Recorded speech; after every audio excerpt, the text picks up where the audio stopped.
Good afternoon, ladies and gentlemen. I'd like to introduce you to Scythian Mining Group. The message of this presentation is back to the past for a better future. This is a forward-looking statement. It's fairly generic in most mining companies, and I'll let you read that at your leisure. What can SMG learn from the Scythians today? As many of you know, the Scythians were a tribal group that occupied the whole of Central Asia, a lot of southern Russia, Ukraine, and into the Hungarian steppe from the 7th to the 3rd century BC. And, and from this, they had a very strong culture. They were interacted with the Greeks and the Romans and the Persians during this time. What we can learn from the Scythians is they had a great love of nature, reflected in their religion and worship of Mother Earth and Sun, a value that, that today is reflected in SMG's environmental philosophy. They had equality of women. The role of Scythian women as warriors was not just supported, they in fact became rulers as well. And this may be the origin of the Greek myths of the Amazonian women. Again, SMG carries on the spirit as an equal opportunity employer. A remarkable cultural sophistication and social variety reflected in their fine craftsmanship and love of gold. Needless to say, SMG carries on this love affair with gold. One of the things that made the Scythians able to hold on to such large territory for so long was their form of governance. The Scythian system of government was based on a federation of tribes and chiefs, similar to today's federal governments made up of separate states. SMG plans a similar hierarchy through the empowerment of individuals and divisions working towards a shared goal. Now, I want to discuss a little bit about the changing investment climate of mining. The mining industry has many opportunities, driven by the increased demand of new and old minerals needed in the emerging zero emissions economy of this changing world. But with these opportunities comes responsibilities. Public opinion is changing dramatically and demanding a cleaner and more sustainable practice and is getting louder. Many countries, including Kazakhstan, have pledged to meet zero emissions goal for the next 30 or 40 years. And planning to meet these goals is starting now, not in 25 years' time. This realization is starting to make the investment community consider where and what they invest in. So today, sustainable business is not just profits, but to plan and manage emissions now and into the future. If mining companies continue to ignore their carbon footprint and environmental impact, they will fail to meet the targets set by the UN and national international bodies. This in turn will expose them to the risk of fines and other sanctions imposed as a result. It is these risks plus the negative publicity of being a polluter, this is increasing swaying investor decisions. Environmental risk and increased productivity can be improved by becoming an intelligent mining company, and by that we mean developing a digital strategy for managing the digital transformations, automating operations and digital assets, establishing a digital mining nerve center by monitoring all aspects of the mining operation to reduce waste, maximum metal recovery, and maximize the metal recovery and achieve zero emissions. SMG's management ambition includes becoming an intelligent mining company with waste reduction and zero emissions.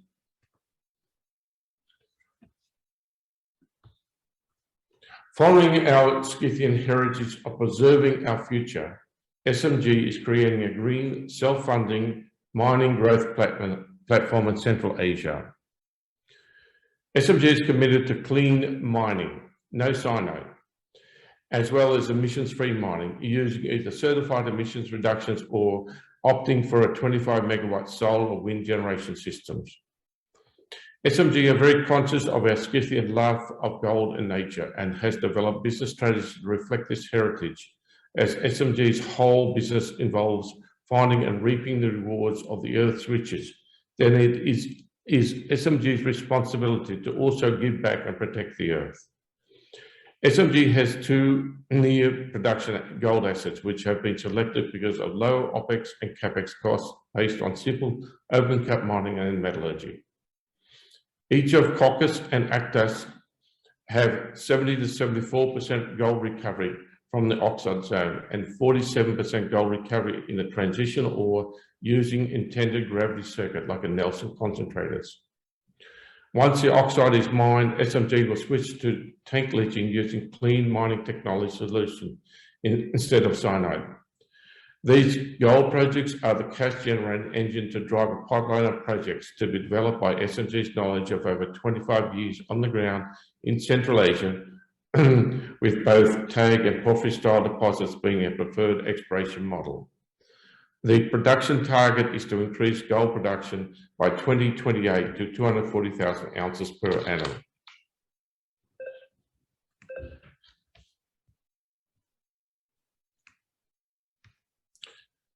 SMG is aligned with sustainable goals set by the UN, environmental social impact targets.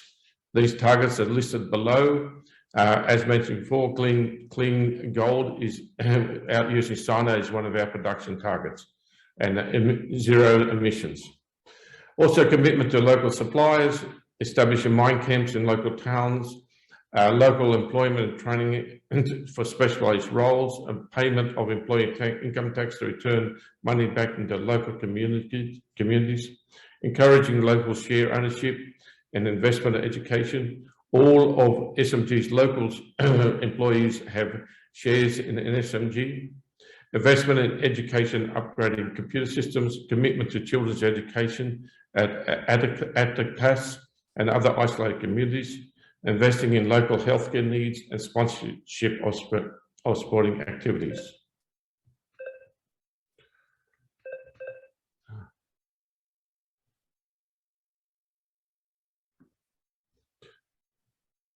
Multi-asset near-term production and growth in Central Asia.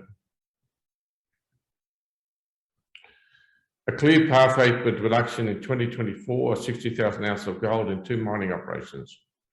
All gold producing utilising clean mining technology and sold to the Scythian government at prevailing spot price. Modelling it at Caucus indicated IRR of 86% and a calculated all-in sustaining cost of about $822 an ounce. And Actas, the NPV is about 130 million, IRR 70%, and the sustaining cost is $772 per ounce, using a gold price of $700 per ounce.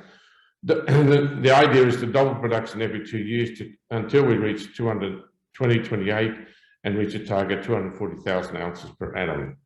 And that develop and advance new projects through a strong exploration pipeline.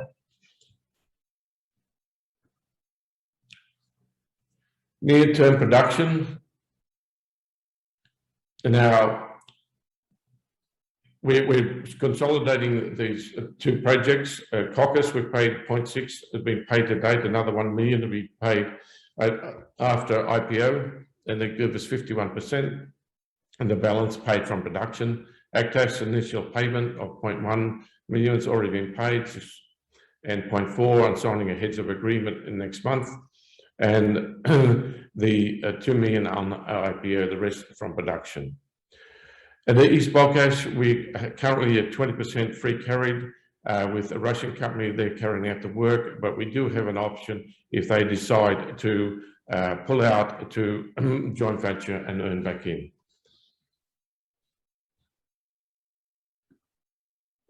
There's a Caucus project. It's a very large project. To date, the only drilling has been done in this area here, over 250 meters, very small, and 200,000 ounces in that area. And that's one zone. There's 3 zones here.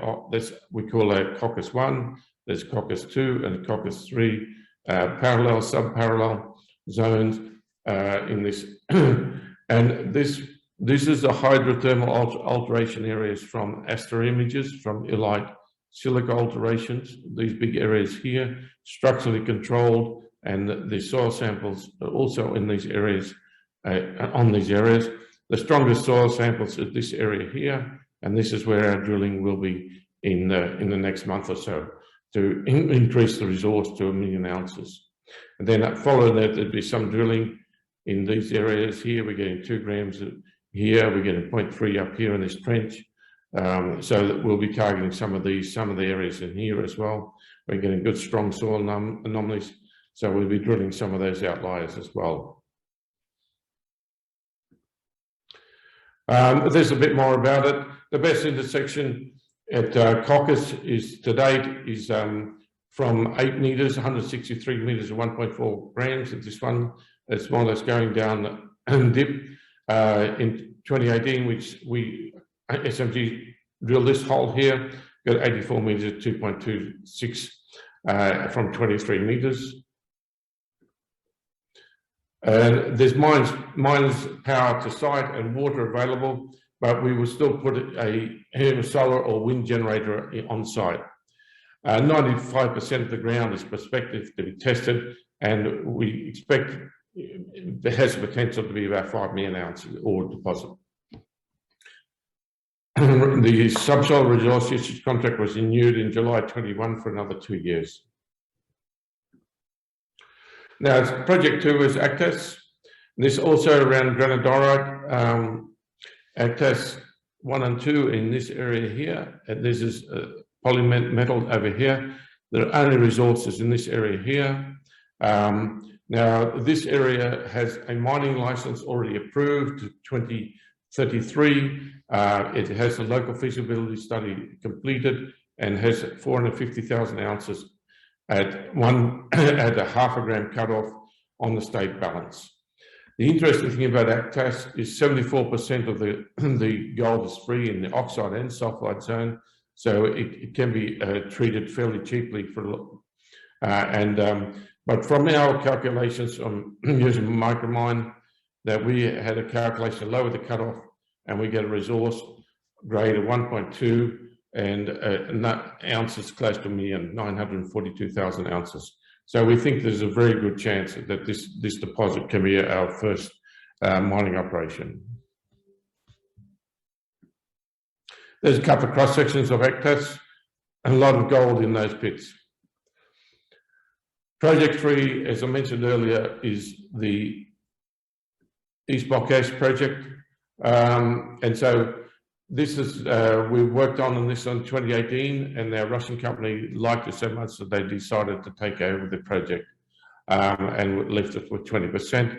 There's a couple of these RC holes down to 60 meters testing the oxide zone. The best intersection here was 46 meters and nearly 3 grams across the zone through here in Durack South, which we discovered more or less in 2018 in our drilling. There was a couple of holes in Tyser Gun here, there's a porphyry system just here. The best intersection there is 141 meters at 0.44. It's averaging 0.34. It's only not far from Actagai, about 40 kilometers. So it has potential to probably be a couple of million tons of contained copper there.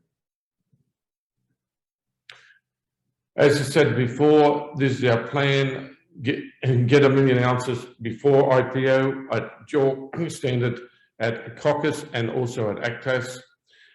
So our pre-IPO raise is 3.5 million. Most of that we've raised, we got about 3.2 at the moment, and go to IPO in London mid-2022 to raise over 15 million, maybe $20 million.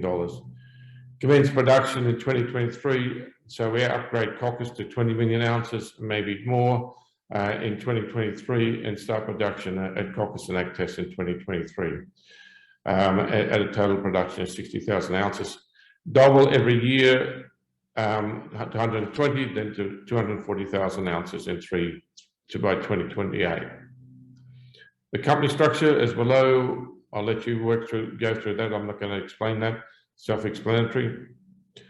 That's our budget for raising the 3.5 million. for a pre-IPO, and gives you more details on the different projects. The company structure, share structure is below, as quite different from most mining companies. It's still owned nearly 91% by manager employees, and a few friends. We haven't got many independent investors, but that will change with the pre-IPO raise. The board of directors, myself as a founder, John Emmett, a lawyer, and Andrew, accountant. They're based out of the UK. And what's interesting, and with the board and the advisory board, that 5 of those members have over 20 years experience in working in Central Asia. So we have a lot of experience on the ground in Central Asia in geology and working with the people of Kazakhstan. Thank you very much for your time today.